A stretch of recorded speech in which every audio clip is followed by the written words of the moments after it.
Hello guys, welcome back to the channel. In today's video, I'm going to show you how you can equip your pet to help you fishing in Fish It game of Roblox new update.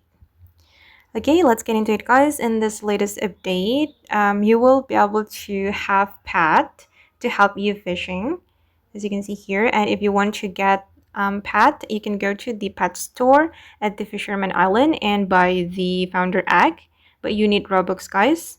But don't worry because you can get this Tabby Cat for free. If you don't know how to get it, you can watch my previous video.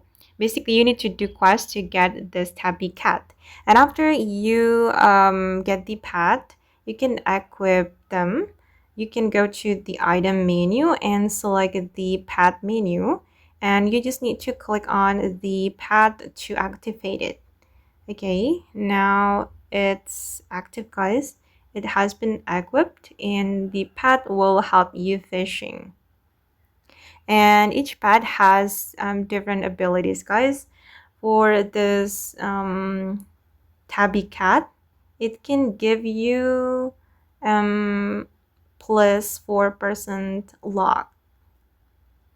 And if you want to know more about the pet, you can go to the pet shop here.